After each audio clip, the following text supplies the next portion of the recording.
Hello, TNA fam. We are back at the Impact Zone podcast again to talk more TNA wrestling shenanigans. And today, I want to talk about how you create a sense of unpredictability.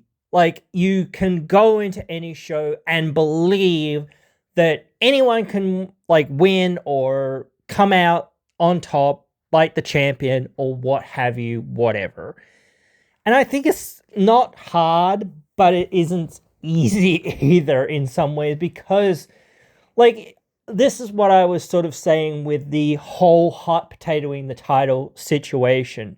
I like some of the fact that you don't know what's going to happen. That is a way to create, this sense of unpredictability, like anything can happen, anyone can win on any night or whatever else it is, because just on some night we decided, this is what we were going to do or whatever. And I'm not just talking about the Laying Lee situation or what have you or whatever, because I know that's been in fairly recent news or whatever, and we've discussed it here on the show and whatnot. But I'm just talking about any situation where it's like, you suddenly have a change in direction from where you've been to where you're now kind of going or whatever. I think that sense of it's unpredictable because, we felt like going in this direction one night or whatever else it was, it can be useful, but it also needs to sort of be well planned out. You can't do this too many times. It's one of those things of you've got to have your cake and eat it too type thing. Sort of, this is what I mean about the bad, scramble to make things work booking, or the ADHD style of booking, versus this is a planned out direction of this is where we are, this is where we're going, and we will get there when the story tells the story type thing. And sometimes I do feel like they need to slightly pull the trigger on some of the events or whatnot a little bit earlier or in a different order or in a different way. I was actually talking recently about the Rock and Cena match, the first Rock and Cena match, and saying, well, that match really should have happened a couple of years, maybe at a couple of years before that. I don't know exactly when it should have really happened, but it shouldn't have happened when it kind of happened, because at the time that it happened, John Cena was kind of the old guard of that era, and he was already a fairly old guard kind of thing for a fair while in some regards, if you really think about it. But if you had it a year or two earlier or what have you, then it would have been a lot better, because then it would have felt like he is still more of the rising star. He's still sort of coming up, so to speak, or whatnot. He's kind of been here for a while, and now you're going to have this big exhibition match between him and somebody like The Rock from the past, that sort of thing. And I think the feud that they had was really great. I think the whole feud was good, but I don't think that the timing was good, because it was yes, you could have a match between those two, but again, it should have happened a year or two before that or whatever else.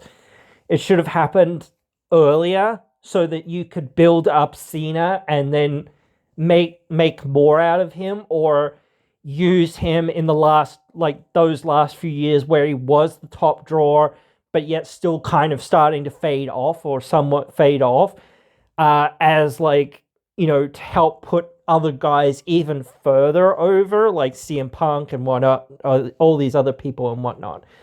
So, same thing with Joe Hendry, Mike Santana, a couple of other people. I don't want to go through everyone because we'll be here all day. But again, and it's not just the same thing with TNA, but it's the same thing with WWE, and AEW and a whole bunch of other things. Sometimes it feels like they really should pull the trigger faster on some things, but yet they need to tell a story and work their way there to kind of, complete the circle, so to speak, or whatever else it is, in a proper way, not just saying, oh, well, you said pull the trigger, so we're going to pull the trigger as hard as possible right here, right now, and we're just going to give the title to him right here, right now, within a week or within 5 minutes or whatever of people saying, this is what we want, in the crowd or whatever else it is. If you listen to the crowd and you hear them saying, this is what we want, we want Oba Femi, Oba, do, whatever it is, or whoever, whatever, or whoop that trick, or whatever it is, or Mike Santana, whatever. Any of that, again, okay, they want to see this guy or this gal or whatever. Let's start formulating a way for that person to get to the next level. Not just, okay, that's what they want, so next week or whatever it is, we'll put the belt on them. What? That's completely out of nowhere. There's been no build-up to this. You know what I mean? So again, how you've got to have a build-up to things. You've got to have a narrative in people's mind for months and months and months, weeks and weeks and weeks, sometimes even years and years and years, things like that, so that when these things happen, it feels like we've reached the culmination of all of those weeks, all of those months, whatever else it is, even if it's only like 3 months or maybe 4 or 5 months or whatever else it is. Usually I would think like 6 months, like, or whatever. But before, you used to think 1 year or even like longer. Like, not to say that you can't do something longer term, like for a full year or whatever, a build up for a full year or whatever. But to actually, like, we're getting closer to the culmination. We're getting closer to the culmination. It's getting there. It's getting there. It's getting there.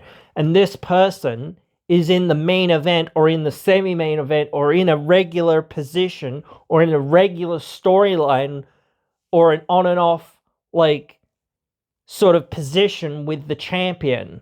So that's kind of what you did with Santana. He was in the main event of Slammiversary. And, he didn't win, but whatever. He was challenging Trick just after that.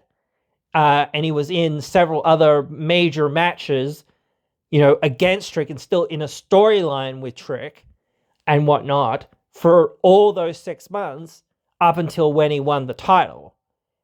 So, like, that was the story that you were telling. You were going through the motions, and he was still relevant and still a part of it. Yes, I know some of it was in NXT and whatnot, so a lot of it was sort of like, like, you've got to kind of be paying attention to two different brands to really follow the story super well. But, like, even like some of the highlights, at least, of that were, condensed into, like, the story of seeing this guy get to that point. Or, again, I'm not going to just single that out, but again, that was actually done well. Maybe it should have been done like 6 months prior or whatever. Maybe it should have happened at Slammiversary, where you have had Trick Williams beat whoever it was for the title 6 months before, 6 months before that, and then have him drop it at Slammiversary and then go away. And I don't know what you were going to do after that, but again, then you could have had, like, you could have held Frankie Kazarian, having held that call your shot, and then called your shot against Santana the same way that you've kind of done now. And then you could have had somebody else win it Bound for Glory. You could have had Nick Nemeth just win it Bound for Glory. Or whatever. And then you could have kept going along this storyline, basically the same way. And now you would have been 6 months. No, yes, you would have been like 6 months into, like, Kazarian's title reign. which means that probably it's almost going to come to an end very soon. So then you could have gone to go to Genesis and then had Santana or whoever win the belt back. The biggest problem that and I don't want to just single them out and say bad things here, because there's always good things and silver linings to things. But the biggest problem isn't the amount of talent or the talent that they have themselves. Like, a lot of the talent that TNA, WWE, AEW, anyone has in any company is really good. Like, a lot of the talent is really good. But they do have a little bit of a shortage with talent right now, and I hope that does get resolved soon. But it is what it is. There's not really a whole lot for a lot, and it does help with the fact that you've got almost not really, but you've got almost the entire NXT roster to work with. And this new NXT faction seems really interesting in some ways. I am interested to see where it goes, but I have kind of so little faith in it, because so many times in the last year or so, the only thing that they've started and that's lasted any significant amount of time and gone anywhere has been the Trick Williams thing that lasted 6 months or whatever it was. So that was the best thing that they did, because it actually was a story. It was actually a progression. It was actually a thing that they worked on, and that kept people engaged for 6 months and whatnot. That was the good thing about it. It wasn't just 1 week or whatever is happening and then you're you can say that this guy was a transitional champion in some ways, but the length of the reign kind of somewhat negates that, I think, to some extent, to some degree. I don't really know what else you can kind of say about it. I don't know.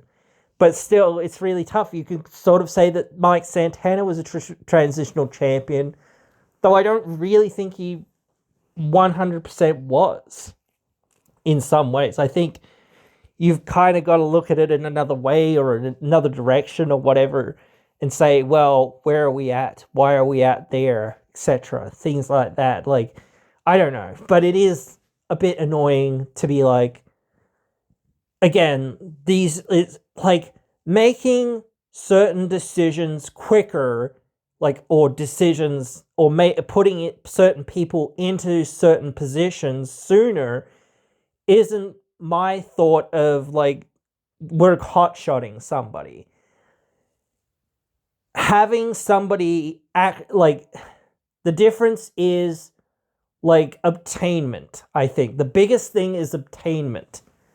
If you had have started that story with Santana losing or being in a co-main event and not getting the job done somehow, some way, and then 6 months later or whatever it was, you get to Slammiversary, and then he finally gets the thing done in his hometown, I think it would have been a lot better. And then you've got that whole rest of the year. You could have even had him hold on to it for the last 6 months or whatever it was, or even till Bound for Glory or whatever it was. And then you could have had Kazarian beat Santana, or you could have had it just after that or whatever it was. And then go from there. Again, you could have done the same sort of thing, but sooner, So I don't think that there's an inherent problem with saying, this is why you need to plan things out. And yes, you can't plan everything out, but just setting yourself goalposts and saying, this is where we want to be in 6 months or a year, or, what we're if we're going to Texas, what in Texas is going to be the big drawing thing for Genesis. Because we still don't know what's happening there. So you've got to get somebody that has a connection to Texas, to that area, or has a somewhat Hispanic background or following or whatever, to get the people that are kind of used to that lucha sort of style that would be in that area. But the problem also with that is like you're in the US in this year of 2025 where now like illegal immigrants are really illegal and ICE is everywhere and all this other stuff and whatnot. And I don't really want to go into all that sort of stuff, but it's really like not a good situation, I don't think, in many ways, because wrestling is a international bowl of soup.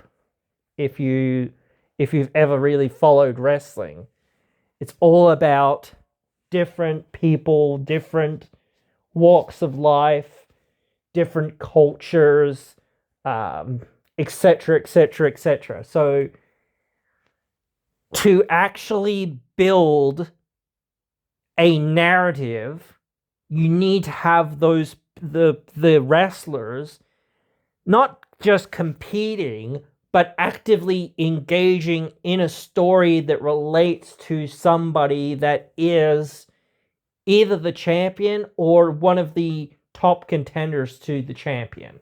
So Mike Santana. Right now, you've got these NXT guys in TNA, and now Mike Santana's focus is those NXT guys. Realistically, his focus shouldn't be the NXT guys. Like, he could be pissed at the NXT guys, but he should be just like, if any of you get in my way, I'll take you out next time or whatever. But every time that you should try to get his opportunity, they should be there to use the number advantage to take him out. And he should, like, or at least once, like, and then you say, oh, okay, he should come out and say, you mother, if you're gonna keep getting in my way at every turn and blindsiding me and all of this, then I have no choice. I have to go after you and take you all out. Or he should have said something like that. He should have said something like, I know that you all are going to keep getting in my way and getting in my business.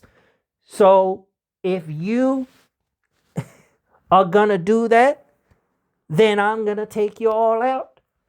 Because I need to get back to my business of being the champion.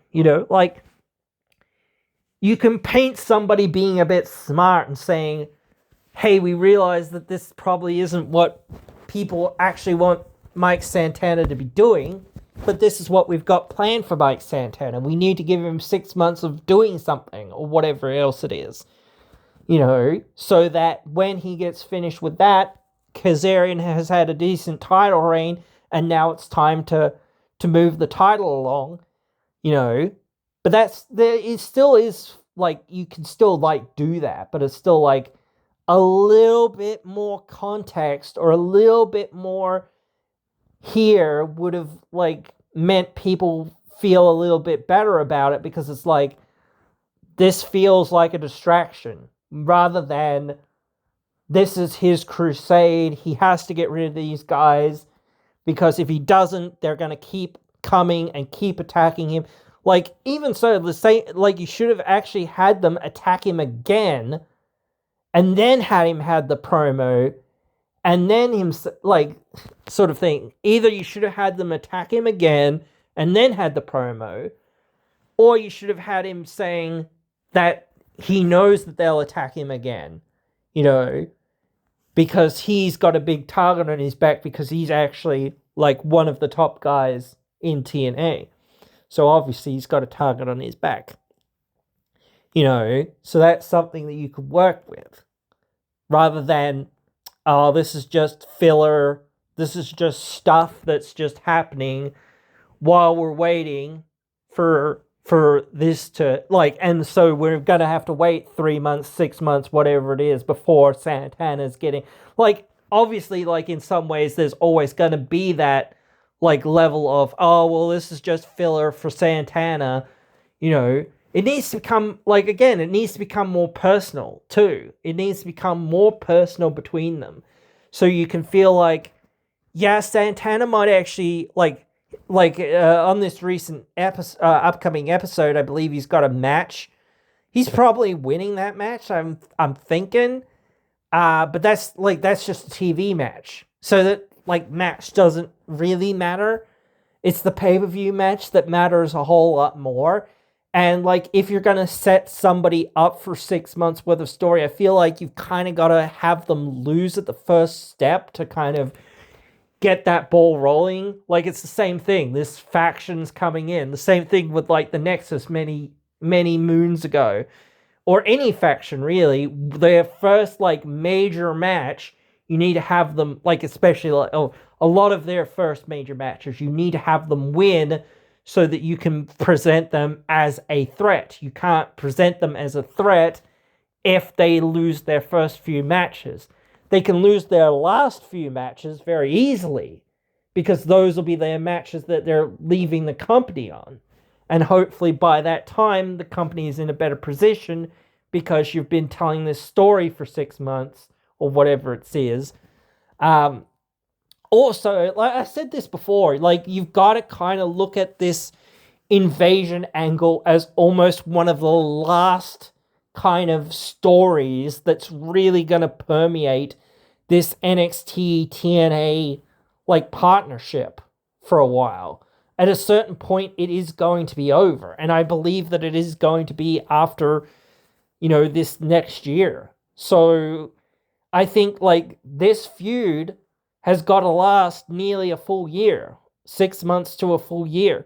So really, if you're saying, this isn't just going to be 6 months, this is going to be 8 months, 9 months, 10 months, 12, 11 months, whatever, that sort of range, it has to be, there has to be even more, well, not more people, but there has to be more like stones and and sort of trips and sort of different things for the baby faces to overcome. So yeah, I just think, again, saying, oh, we win, lol, or what, obviously I don't think that's going to happen in some ways, but if you're building a bigger narrative, you can't just have the good guys always lose either, because you can't let people be like, again, expecting the good guys to always lose, especially on the bigger stages or whatever, things like that. So you've got to have them get enough critical wins to make them feel like they're still in this fight, but yet not too many wins so that it feels like, oh, this is inevitable. It certainly is inevitable at a certain point, but it's not inevitable tomorrow or next week or next month or whatever it is. Or it shouldn't be, at least. This is what you're doing. You're feeding these little story breadcrumbs sort of thing, like that's the same thing. You've got to, even if you've got somebody like Frankie Kazarian as the champion, like they've been doing some stuff with EY of late, which is a bit like awkward in some ways because he hasn't really won very many things of late. But besides like beating Joe Hendry or whatever, but still, it is very much like, well, you actually need to give him, like, even if he's like an established icon, established legend, one of the biggest stars that they've ever had, whatever, and is like somewhat dangerous, like, again, or has this sort of new faction sort of thing going on. It's like, well, yeah, that's cool, but he needs to actually get wins as well, and it can't just be against the random enhancement talent that they've already got. You've got to have him win against some of the more mid-card and upper mid-card and semi-main event guys, or even the main event guys, so that he feels like, oh, he's starting to get somewhere and he's, on a track to being in that picture again, Same with anyone, like, that you want to actually, like, see in any regard, like even tag teams. You've got to start saying, okay, why did we do this? Why did we do that? Where are we going with this? Why are we doing that? You know, this thing isn't just leading to another match, like, that the Hardys will win. Like, why? Like, because at a certain point, it's like, yeah, the Hardys are really cool and whatnot, and everyone's into them. But if they've got nothing to fight against and nothing to gain and redemption or whatever or whatnot, it's like, oh, what are we fighting for? Like, besides the prestige of the titles or whatever. Like, if you're not fighting to be the legends that you are, like fighting the Dudleys, and that's a huge, pay-per-view match, even though it wasn't, like, the payoff wasn't, like, in my opinion, good enough or whatever. But that's me. But I do respect everything that they did try to do, and it's hard when, you've got opponents who are basically retired, or at least one of your opponents is basically retired, and you guys are on the verge of, like, probably retiring soon as well. So you've got 4 guys in there that are all basically on the either basically retired or on the edge of retirement. So you've got to show them respect for everything that they do in that ring, and in that, and even in the documentary, they're like saying, oh, how much longer have we got? We don't know.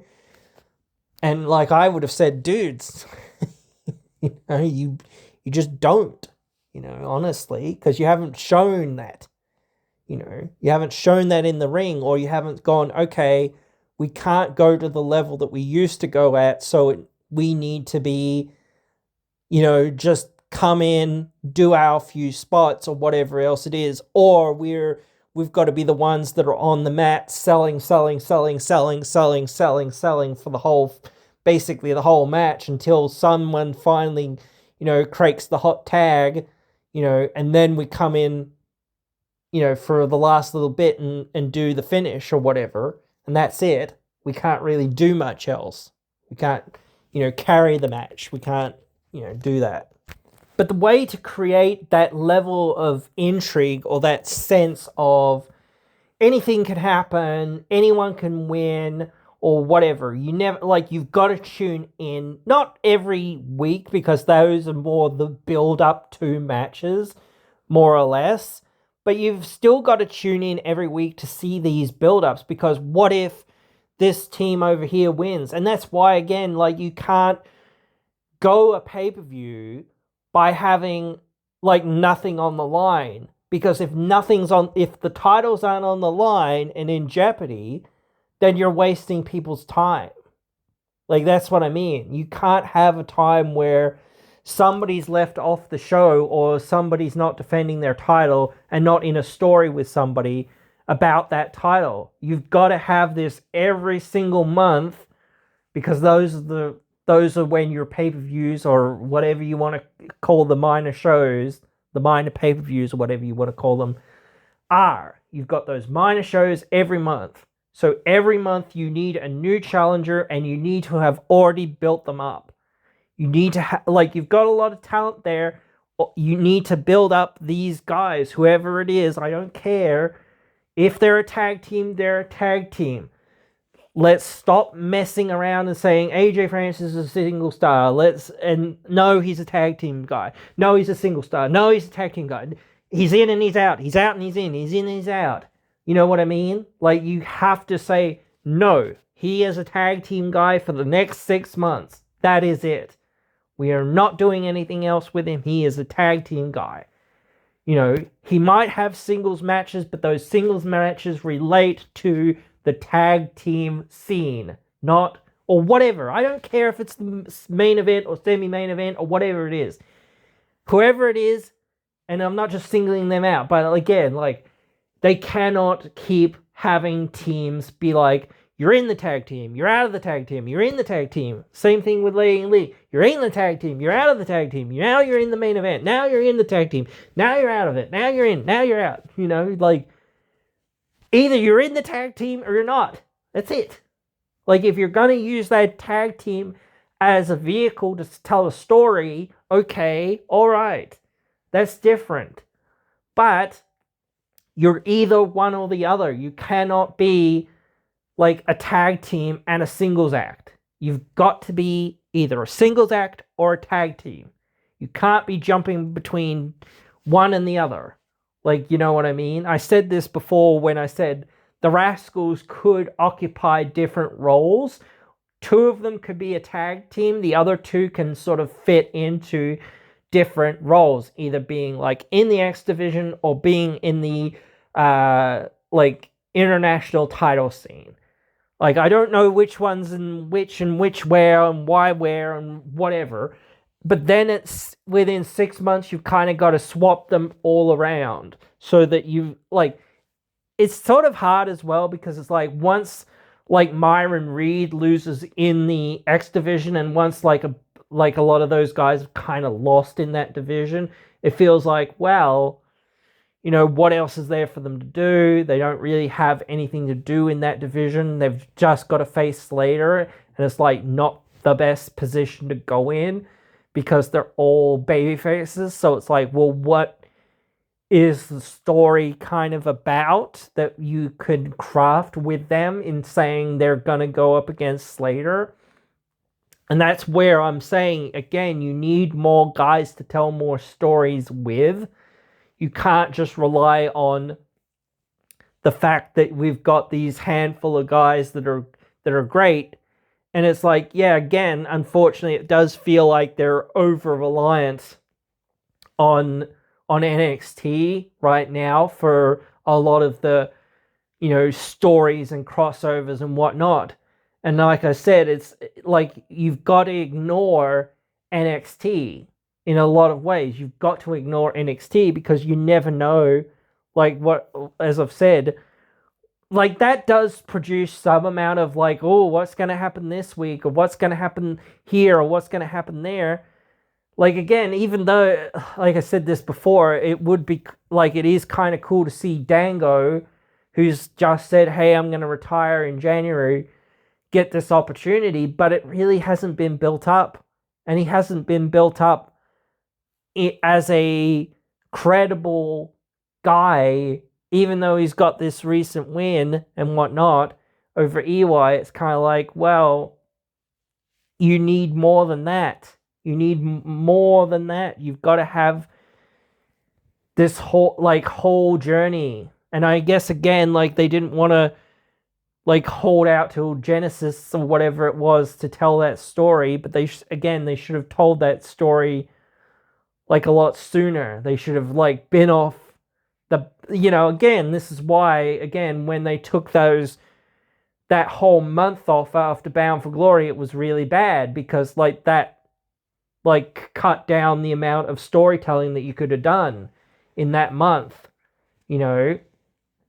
So yeah, and again, like coming back on that basically on that last episode of TV and then going straight into the pay-per-view, and then having to go from there. It's like, okay, and now we've got to go from that pay-per-view into the next one.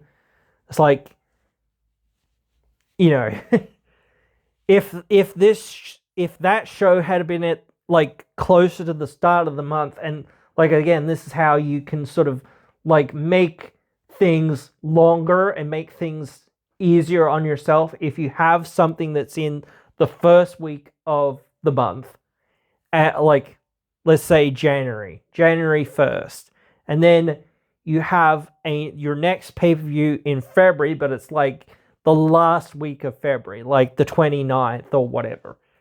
I don't know. It doesn't matter. But you know what I mean? So it's as far apart as what you can get them.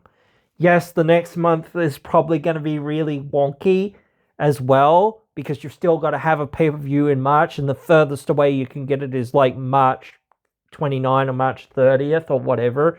So it's not as long.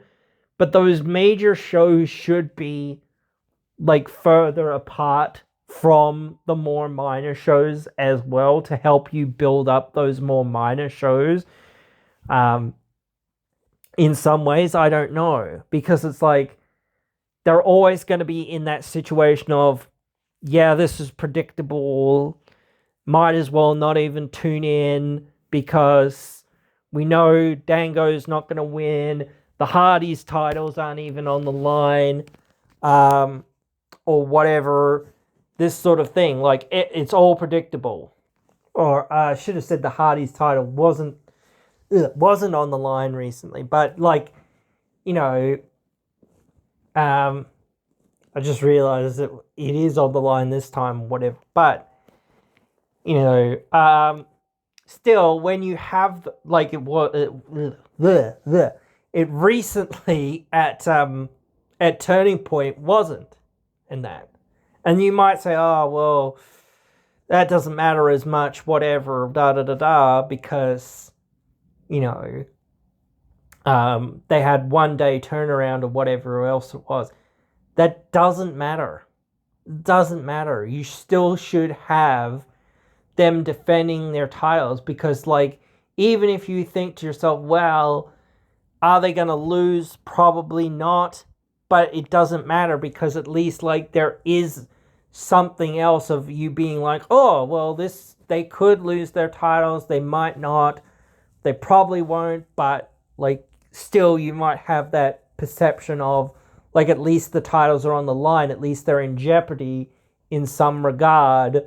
Not just it's a match or whatever and the titles aren't even on the line. So when you have that of like, the titles aren't even on the line here. Okay, great. So that means there's no stakes and like I can just tune out because again, there's no stakes. When there's no stakes, like, why am I tuning in? I need to be tuning in because there are stakes. There's got to be something on the line, a reason for me to be, you know, like checking this out, seeing what's happening and paying attention to what's going on, because if you're not gripping me with saying, hey, you know, the titles could change tonight or change tomorrow or change in 5 minutes, whatever it is, in some regard, it is like, well, so what? Why do I care if the titles aren't on the line at at least every major show? Then why am I tuning into that show, especially the world title? Like, maybe you can go and say, well, today this pay-per-view, the tag team titles are going to be the main event. Or this pay-per-view, the X Division is going to be the main event. Or this is going to be the main event. Or that's, the Knockouts is going to be the main event. Or something else is going to be the main event. But you still got to have your world title on the line because you need to have that there. It is the centerpiece championship. And, like, it needs to be something really special for something to go on after that or to go on with that, because it's like, people are going to see somebody win the world title or lose or defend the world title, and be like, oh, well, that's the end of the show, isn't it? Like, 9 times out of 10. Like, you're expected to tune out at that point. That's the end of the show. Like, unless you've got, like, a real major match on your mind and you're thinking, hey, wait a minute, they haven't made this match or whatever. Is that going to be the main event or whatever? You need to get people into being like, oh, shit, this is the main event. Holy crap, I didn't realize that the tag team titles or whatever, the X Division or this other title or whatever it is, or this other feud or whatever it is going to be the main event. So now you're hyped for the main event. You're still going to watch because it's like, oh, man, I didn't realize that this was going to be the main event.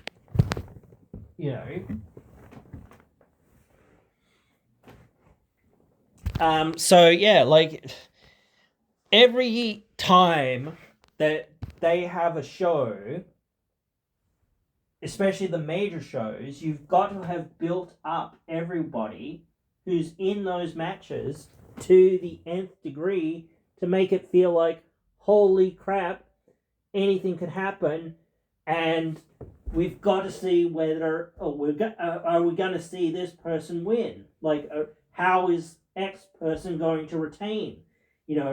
This other person has been built up for weeks and weeks and whatever it is, or this team or whatever it is. So it feels like, oh, they're going to win. You know, you're not just sitting there going, oh, well, they've just been built up for the last month or whatever else it is. So they're just a fodder team, or they're just a fodder defense or whatever else it is. So why should we care?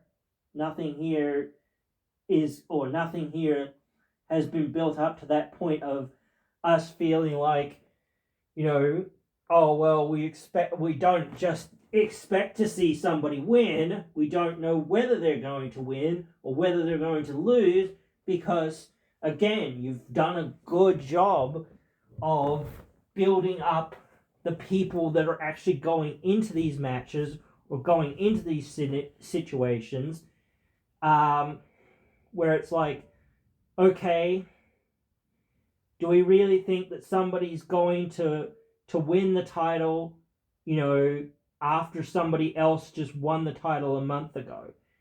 Probably not. But again, if you do things right, you can get people to believe that that could be possible.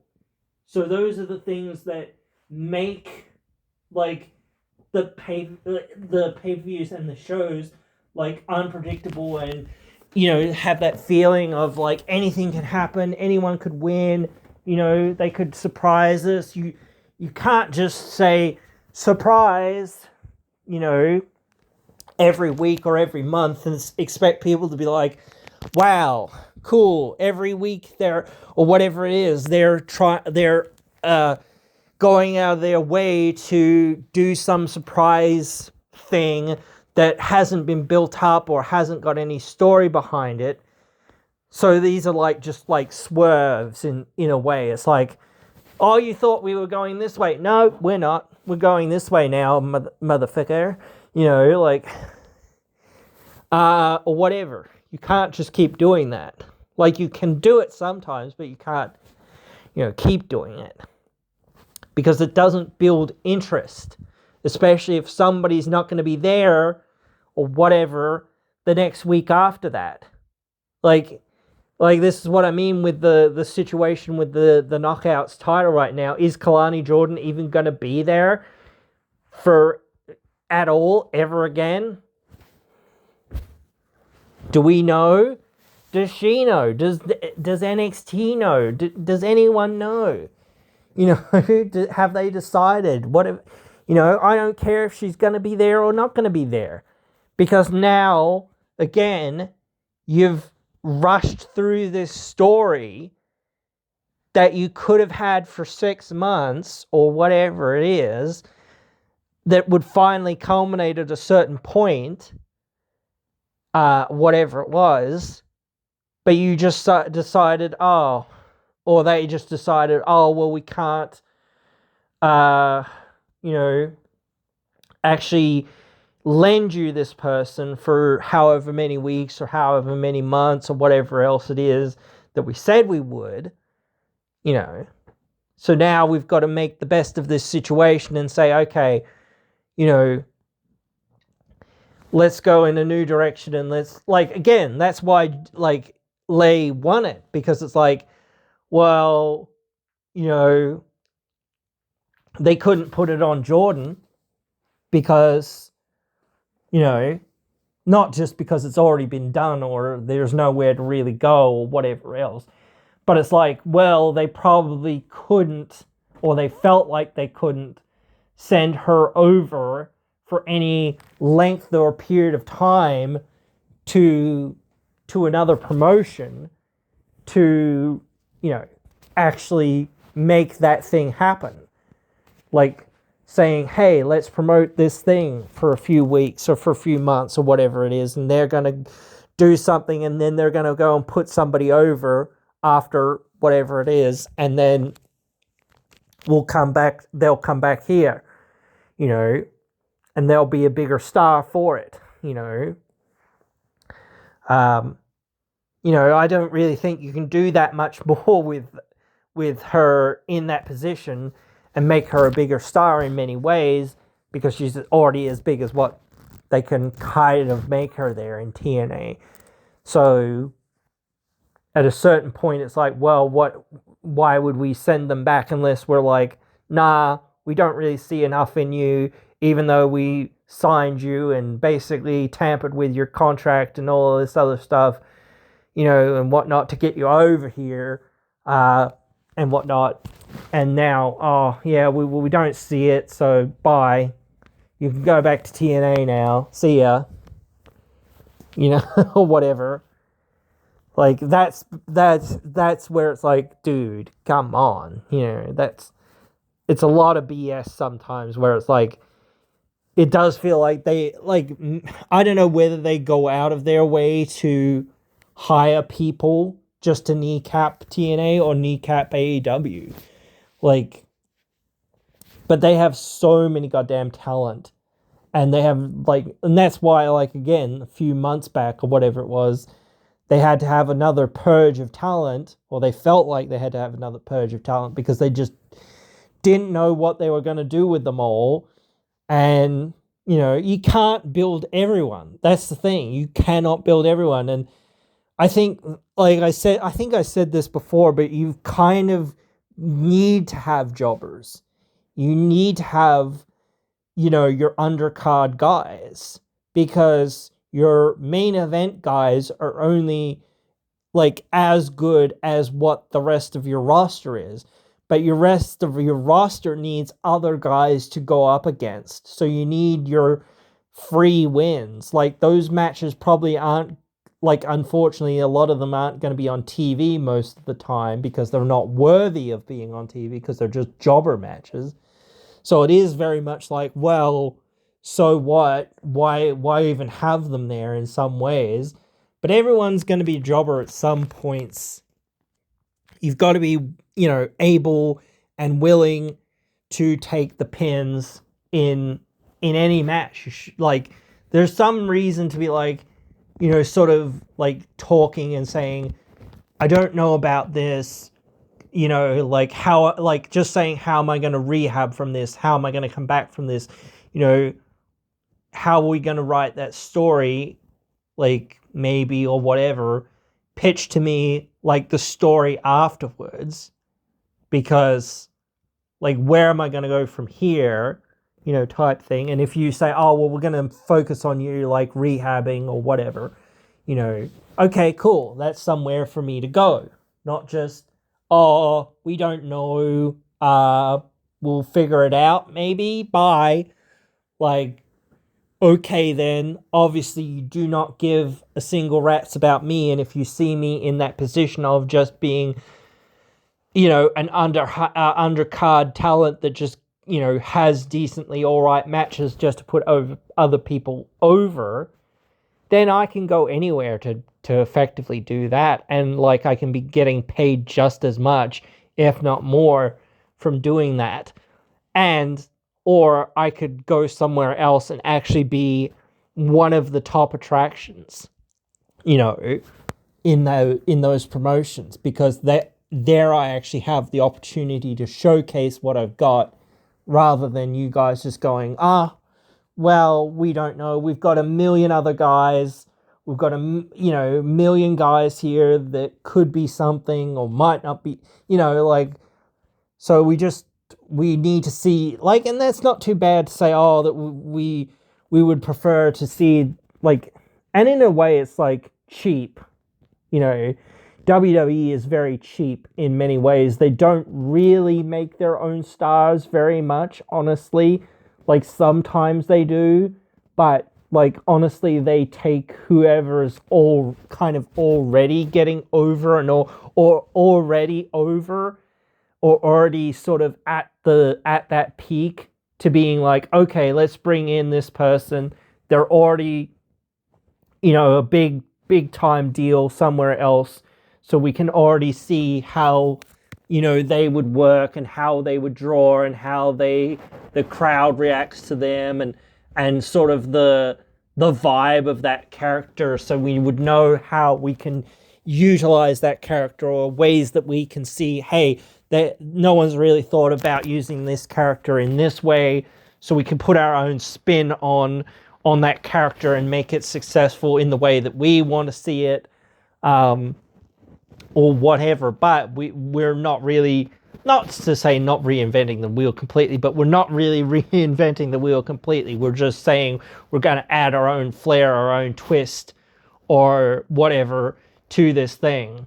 We're going to take what's already successful, what's already, got some interest and intrigue or whatever, and manufacture that into our own system, and it's often a few years later, to see those sorts of things come in or whatever it is, and filter into the WWE, because the WWE, like, they aren't very big innovators, realistically.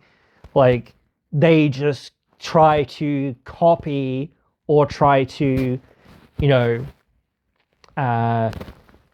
follow the trends that are already kind of happening. They are a reflection of, like, the current society and the current trends. They're not a trend setter, per se. Like, some people can set the trends going there, or they can blow up more going there, because they're so major and they're so well connected and they're so, well known and everything else, and have so much exposure. But, realistically, those people that you're or whoever is going there has already been plying their trade for, years, decades, whatever, a lot of the time, and has already been successful elsewhere with what they've been doing for a long time. Even Kevin Owens, and guys like that, like, I can't remember when it was that KO had the promo against Cena, and he said that I've been wrestling longer than what you have. I just haven't been wrestling in WWE, or whatever it was. He was just on the indies all that time, plying his trade and whatever else, doing what he was doing out there and whatnot. But yeah, no, I wasn't 100% sure about those things, but yeah, a lot of things like that have happened, where it's like, this guy's been wrestling for over a decade at this point, and it's like, finally gets a sniff at WWE or whatever, but then WWE's like, who are you, newcomer? We'll send you to our developmental, and that's like a derogatory thing as well. Like, I think the developmental really isn't a developmental that much in some ways for certain people. I think, like, when certain people go there, it is very much a thing of saying, well, like Finn Balor or Samoa Joe or whoever you want to say, it's to elevate that roster. It is to help that person as well kind of get accustomed to the WWE production and the WWE style of things, because they probably haven't really, like, done that much. But, and it's also something for them to actually, try and say, okay, how do we incorporate this person's style, their personality? How can we make them shine? How can we work with them to... And it's sort of a trial in some ways of saying, are we going to get along with this person? Or is this person going to be problematic, or what? Not just to say that they think that these people will be problematic or whatever else it is, but it is to say, well, we want to get to know you, not just get to know you, but we want to get to know you, and we want to make sure we have that good working relationship and make sure we understand each other, and we sort of want to not just put people through the ringer, but we want to put some people through the ringer in the trial of saying, yeah, we do appreciate what you can do and how long you've been doing this or whatever else it is, but this is our system and this is where we're at, and this is why we've got to show you this, because our system is different, our expectations are different, this is how we want things done, this is why we want things done that way, etc., etc., etc., da da da da da da. So I think that there's a big difference in creativity, though, with like things like that, which is like, I do feel like there is a level of like we've talked about this before, but some guys and gals, whatever, need help with their promos, need the script, need someone to be their mouthpiece, whatever. So, but other people, they don't really need that. They need something in another area. They need to work on their ring work, or they need to work on, or they feel like, hey, we really want somebody who can do this sort of specific gimmick or whatever else it is to help tell this specific story, because that's what they're usually like looking for. They're looking for very specific stories to tell, mostly with very specific characters and characteristics and whatnot. So that's another thing, to keep things like unpredictable, is not just trying to tell the same sort of story and the same sort of angles all the time. There's only a very few number of stories like that you can sort of tell, but it's how you sort of tell them and how you sort of engage like the audience in telling those stories, because the audience is ultimately always going to be a part of those stories, and the audience is always going to be the one that decides what flops or fails or succeeds or whatever. And that's why you've got to have these things for the audience, where it's like the audience is on tenterhooks not every week, but every time you're coming along with a promoted big time match or of any sort. It's like, could this person become the world champion?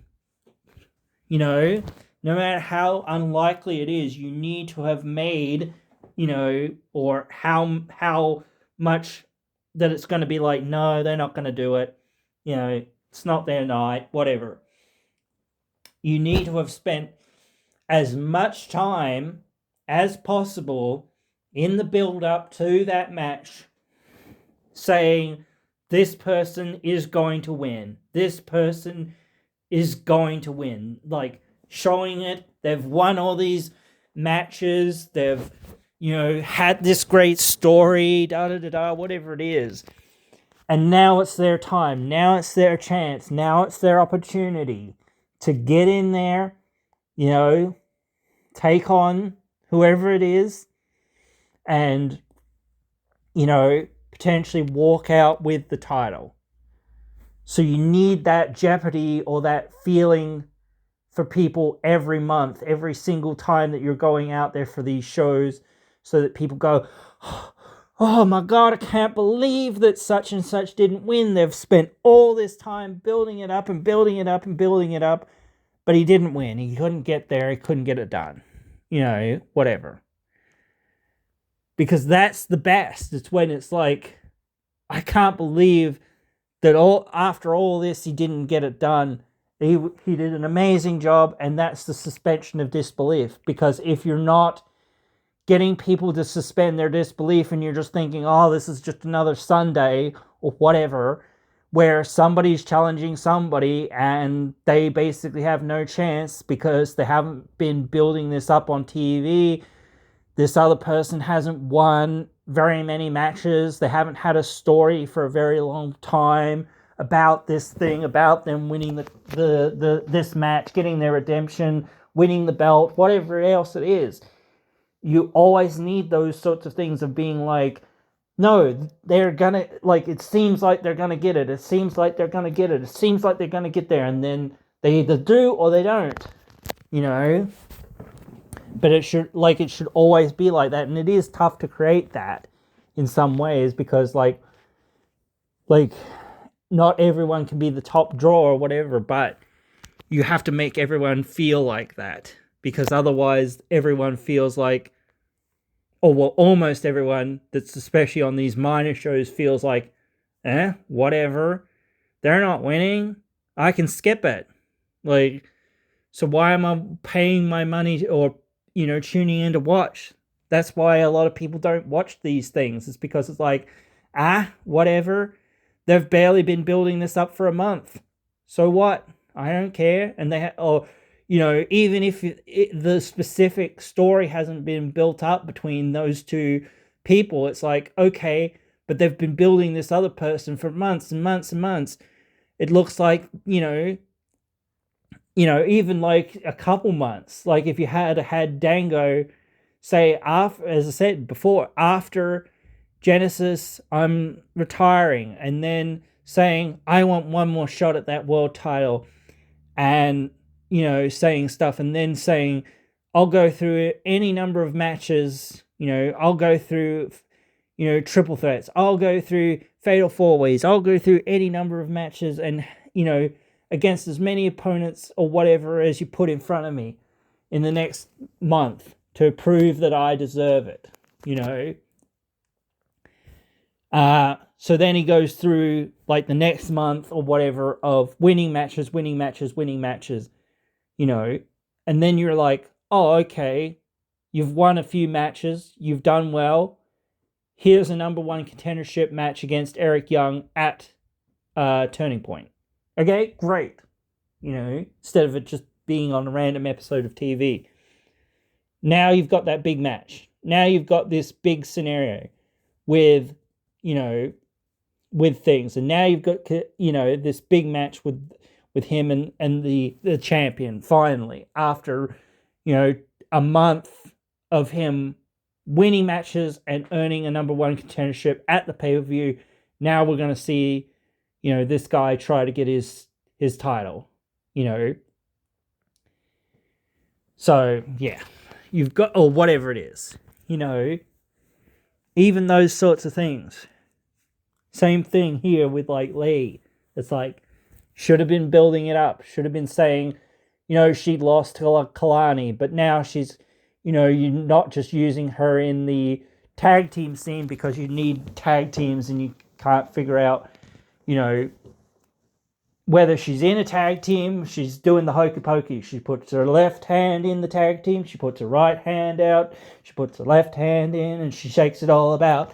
She does the hokey pokey of the tag team scene. That's what it's all, she doesn't do that. Now she's going to be a single star, and that's what she's going to do. She's going to keep trying to get the championship back.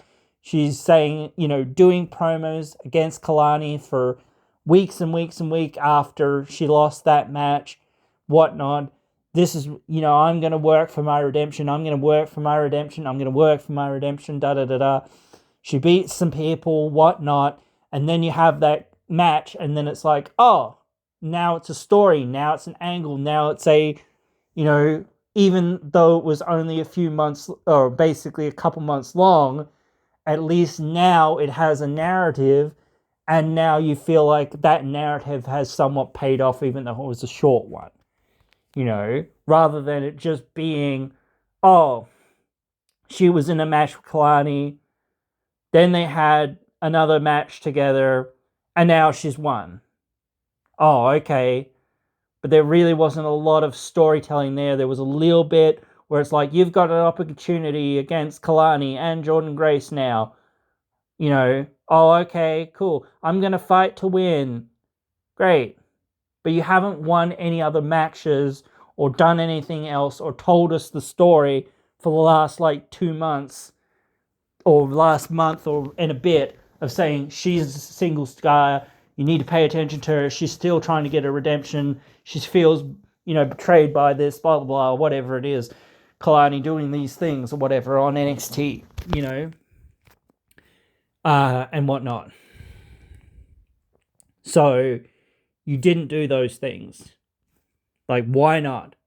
And then if you're going to do that, why didn't you just do that with Indy or something? Or again, same thing with again, I don't really understand the situation with like JC Jane, and as I said, that's a problem where it's like you didn't fully commit to giving them somebody, then you did it again with JC and then with Kalani. So again, now even more clouds of doubt. And this is why, again, I keep saying you can't rely on WWE because they'll change their minds at the drop of a hat. You know, you cannot rely on them. You've got to be saying, this is why I said, no, no more. If you're not going to send us your guys, your gals, whatever, for 6 months, and we can build this narrative around them, and we can build a narrative around every person that's in the roster saying, oh, this could be their opportunity, this could be their opportunity, you know, da da da da, then it's not worth it. So, but yeah, guys, I know you guys mostly know all of this stuff, but it's important to talk about this stuff, go through it, walk through it for the people that don't. And it's an interesting thought experiment too to go through some of these things, because sometimes in talking about these things, I come up with the ideas of saying, well, who should this person go up against? Why should they go up against them? How could you tell this story? You know, instead of like, obviously this wasn't the plan. We just turned around and decided, oh, now we've got to go this way. So sorry, you can have your belt back. Bye. See yous. Bye. Oh, by the way, we still are doing that other stuff, but yeah, see you bye on this issue. You know, very clear that this was not, you know, the plan there. So, but whatever. Anyway, guys, I hope you have enjoyed one way or the other, and I hope you will join me again in another one.